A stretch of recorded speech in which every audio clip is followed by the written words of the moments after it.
प्रसाद आणलाय. Sorry sorry very sorry. एक minute. ठीक. तो रुमाल घेऊ नका. रुमाल बाजूला ठेवा. हे टिश्यू घ्या. सॉरी. का म्हणजे आऊंचा आहे का रुमाल? नाही, मिस दाभोळकरांचा.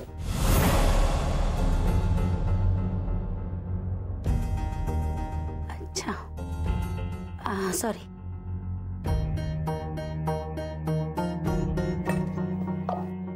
प्रसाद. हो, मी घेतो. थँक्यू. धन्यवाद. आमच्या इकडे पूजा होती ना मठात, तिथला प्रसाद आहे. सगळं सुरळीत होईल. पुन्हा तुमची गाडी बंद नको पडायला.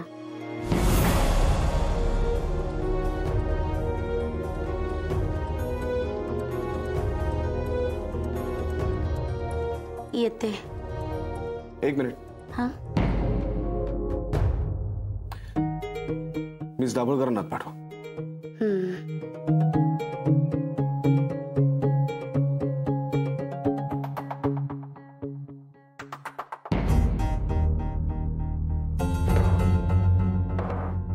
जय, डोकं उठलंय माझं. कारण कळतंय मला जय. बघ ना आदिती, आता कर्नाळ्यावरून येताना गाडी बंद पडली, हा काय गॉसिपिंगचा विषय असू शकतो का? खरं तर मला आता असं वाटायला लागलंय की कुठलाही विषय इथे गॉसिपिंगचा विषय बनूच शकतो. ऍक्च्युली तू उगाच बोललीस नवऱ्यांना. जय, मी काहीच बोलले नाही. उलट ते स्वतः बोलत होते आणि नेमकं नंदिनी मॅडमनी सगळं ऐकलं आणि सगळ्यांना कळलं. पण मला ना वेगळ्याच गोष्टीचं टेन्शन आहे जय. जेव्हा कॅफे मूनलाईट बद्दल सरांना कळलं होतं तेव्हा ते इतके चिडले होते. त्यात आता उगाच गैरसमज. आदिती, हा विषय थांबायला हवा. पण नंदिनी मॅडम. एक्झॅक्टली, नंदिनी मॅडमला कळलंय ना. आदिती, तू प्लीज एकदा त्यांच्याशी. अरे इथेस तू. कॉफी बरती असू दे, ती नंतर घे. आधी जा तू. कुठे? अगं अविनाश सरांनी बोलवलं तुला.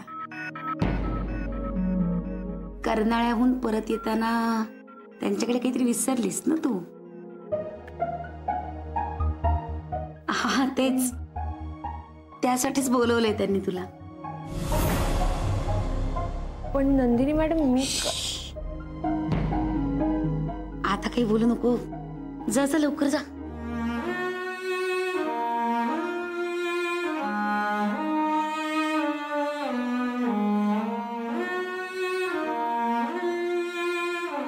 तुला सांगते जय, जे माझ्या मनात आहे ना ते नक्की होणार.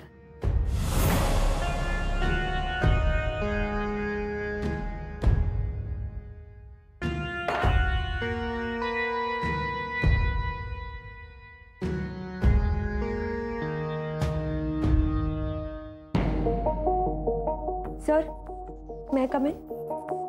या.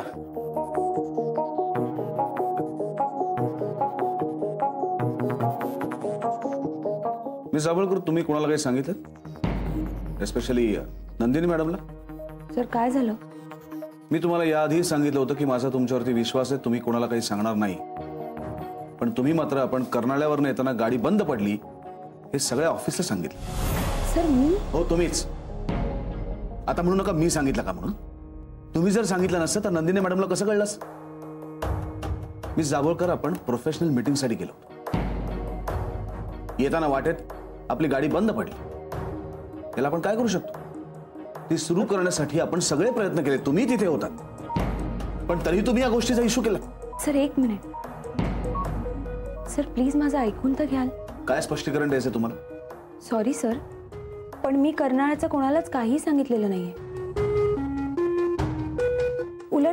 उलट नवरे काकाच आज सांगत होते. तेव्हाच नेमकं हे सगळं नंदिनी मॅडमनी ऐकलं आणि मग सगळ्यांना कळलं.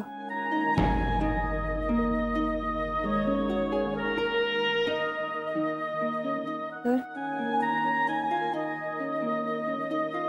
तुम्ही मला का बोलवलं होतं? म्हणजे हेच सांगायला जर बोलावलं असेल तर नाही हे नाही. हा, तुमचा रुमाल गाडीत होता माझ्या. Thank you sir.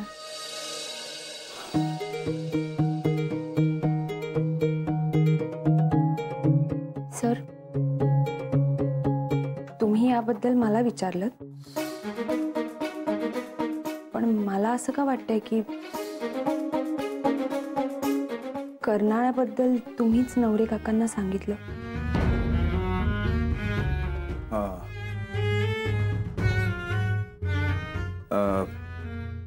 हा, चुकून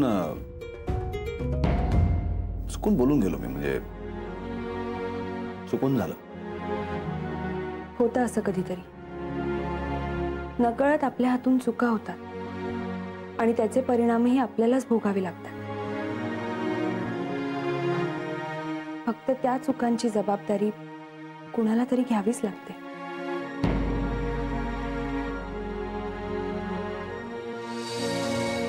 सॉरी. नाही सर, तुम्ही चुकून बोलून गेला असाल. I can understand.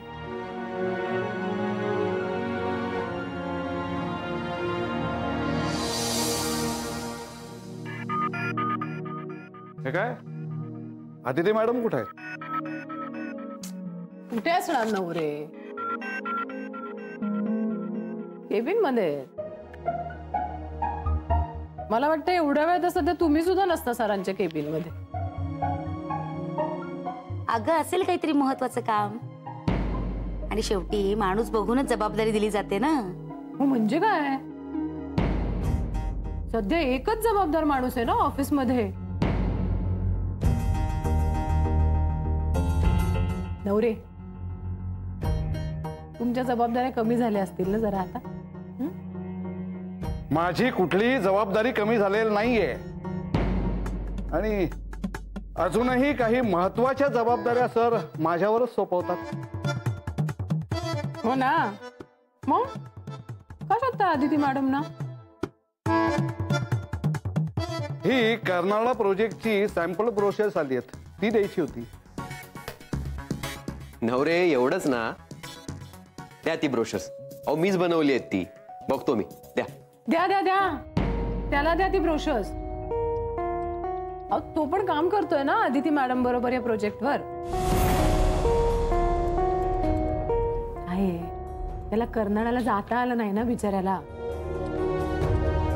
त्यांनी बनवलेली ब्रोशर्स तरी बघू दे त्याला. ए रजनी, त्या प्रोजेक्टशी तुझा काहीही संबंध नाहीये, त्यामुळे तू न बोललेलंच बरं. आणि त्या दिवशी मी दुसऱ्या कामात बिझी होतो, त्यामुळे तिथे मी जाऊ शकलो नाही. हो का?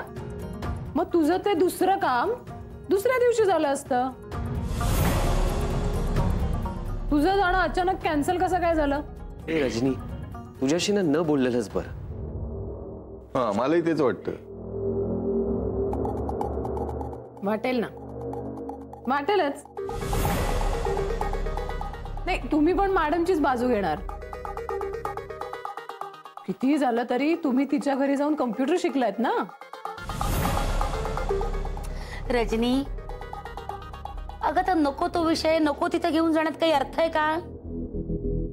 नाही, या सगळ्यात माझं काम बाजूलाच राहत आहे असं नाही का वाटत तुम्हाला? मलाही खूप काम आहेत. नवरे, ते ब्रोशर्स तुम्ही मला द्या, मी बघतो काय करायचं ते.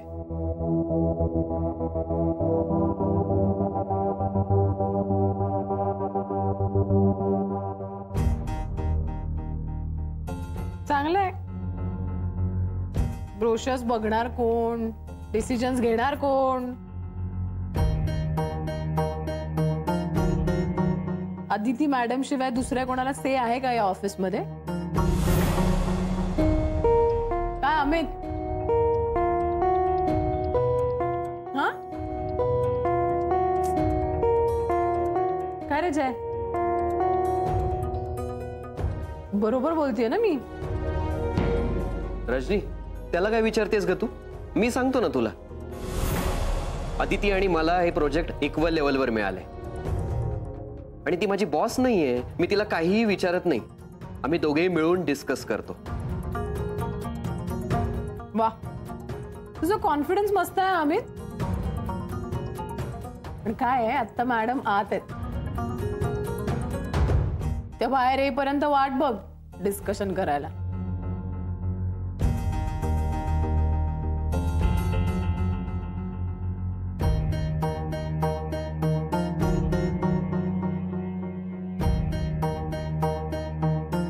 ही ब्रोशर्स अमितने मेल केलेत. तुम्ही दोघांनी मिळून केले? या इकडे.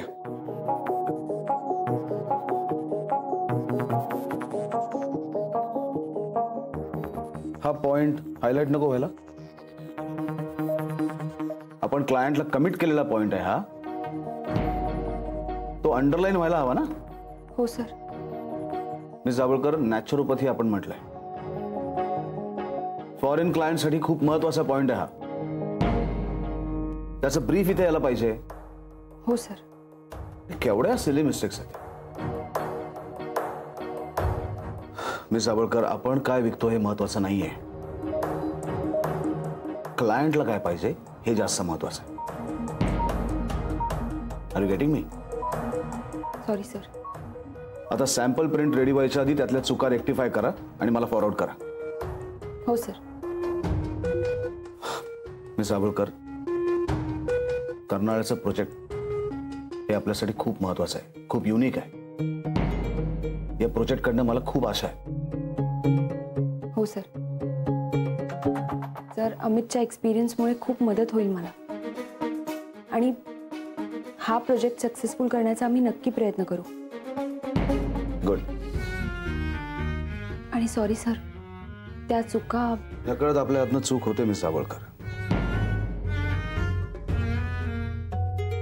आणि त्याचे परिणामही आपल्याला भोगावे लागतात. फक्त त्या चुकांची जबाबदारी कोणीतरी घ्यायला पाहिजे. तुम्ही जबाबदार आहात असं मला म्हणायचं नाहीये, पण तुम्ही यापुढे अधिक जबाबदारीने काम करावं एवढंच मला म्हणायचं. Sure sir. या तो. Thank you sir.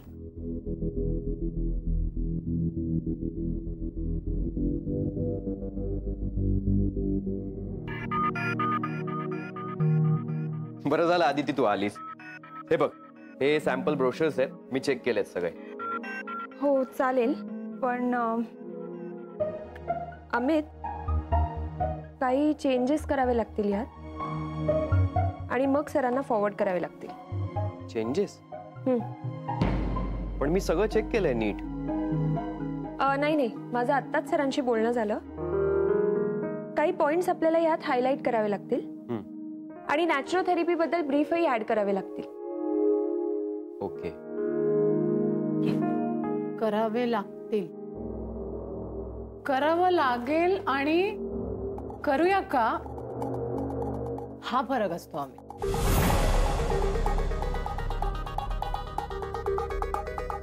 म्हणजे चर्चा आणि निर्णय ह्याच्यामध्ये. परमेश्वरा, याचं काय बी नसलं कोणाच ठोकाच. म्हणजे तुला कळतंय का मी काय सांगतेय ते? अरे म्हणजे अदिती तुझं ऐकत नाहीये, ती तुला सांगतीये. सो प्लीज ती सांगते तसं कर. हा, करावं लागेल.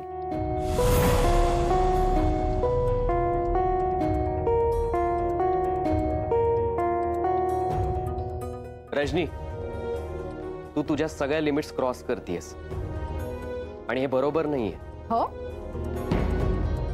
हेच का? ऑफिसमध्ये बऱ्याच चुकीच्या गोष्टी चालल्यात. रजनी, काय प्रॉब्लेम आहे? प्रॉब्लेम काय आहे हे खरं तर सगळ्यांना माहितीये काका. सगळ्यांना कळलंय, दिसतोय प्रॉब्लेम. पण काय आहे ना, मी बोलते ना भडाभडा, त्यामुळे मी दिसते फक्त.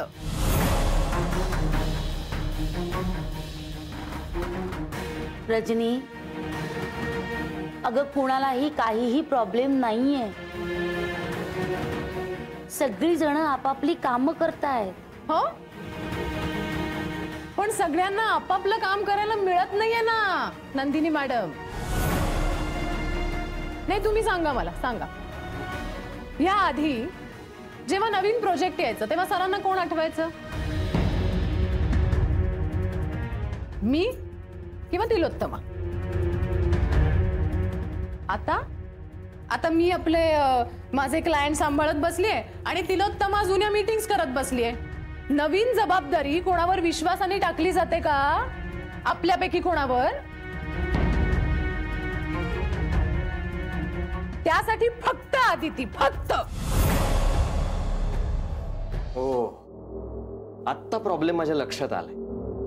रजनी, याला इन्सिक्युरिटी म्हणतात किंवा मग फ्रस्ट्रेशन म्हणूया, ज्यासाठी आदिती विरुद्ध तू सगळ्यांना भडकवण्याचा प्रयत्न करतेस. ए हॅलो हॅलो, मी कोणाला भडकावत वगैरे नाहीये. मी स्पष्टपणे बोलतेय जे मला दिसतंय. चल तुझंच बघ ना, कर्नाळ्याला कोण गेलं रे तुझ्या जागेवर मीटिंगला? आणि हे रोशज, तू काय म्हणाला होतास? आम्ही चर्चा करतो. आदिती माझी बॉस वगैरे नाहीये रजनी. मग आलंच ना चर्चेला निर्णयाचं स्वरूप. हा, तुला काहीच वाटत नाही करायचं? रजनी, झालं का तुझं बोलून? का तुझ्याकडे काही बोलण्यासारखं आहे? बरंच. हा बोल. पण त्याही पेक्षा मी इथे ज्या कामासाठी येते ना, ते काम माझ्यासाठी जास्त महत्वाचं आहे.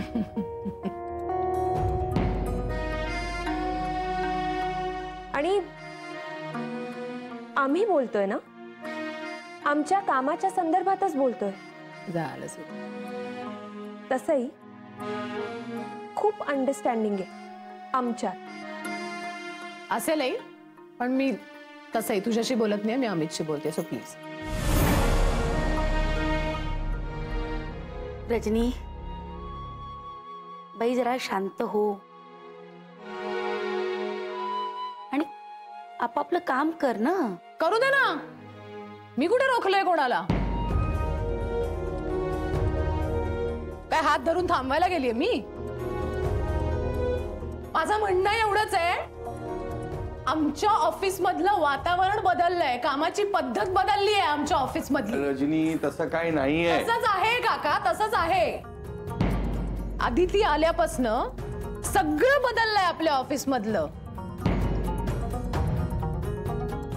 वातावरण बदललंय, कामाची पद्धत बदलली आहे. काय माहित गोड बोलून मस्का मारून कसं पटवलंय सरांना, आय डोंट नो.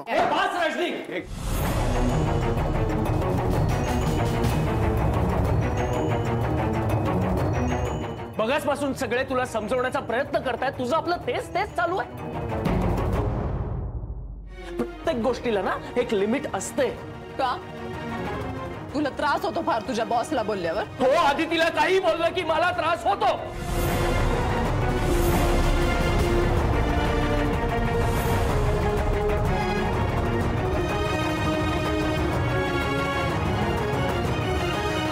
तुला फार त्रास होतो तुझ्या बॉसला बोल. हो, आदितीला काही बोलल्यावर मला त्रास होतो. जय, शांत हो. रजनी, तू आदिती बद्दल जो विचार करतेस ना, अत्यंत चुकीचा आहे. हे आता वाढवू नका, बस करा विषय आता. काका, काका राहू द्या.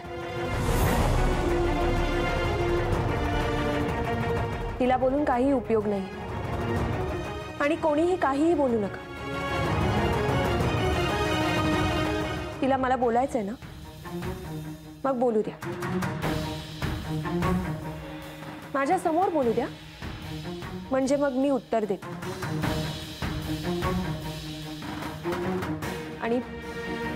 आणि काका, हा प्रॉब्लेम आमच्यात आहे. आम्ही करू सॉल्व. ए नाही, मला नाही बोलायचं तुझ्याशी. का नाही? तिच्याबद्दल बोलायचंय, पण तिच्याशी बोलून प्रॉब्लेम सॉल्व्ह करायचा नाहीये तुला रजनी.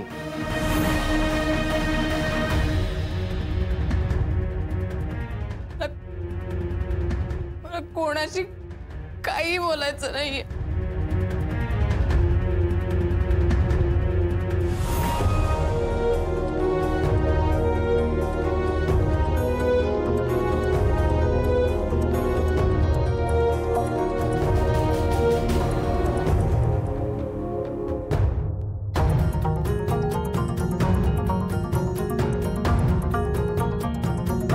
नंदिनी, काय झालं? भाऊ ते आऊ काही नाही. काही नाही. मग सगळ्यांचे चेहरे असे काय? नाही, ऍक्च्युली एका प्रोजेक्टचं डेडलाईन आहे ना, म्हणून सगळेच टेन्शन मध्ये.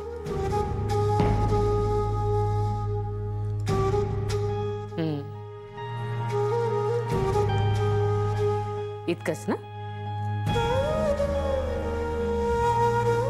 मग काय हरकत नाही. शांत डोक्याने काम कर.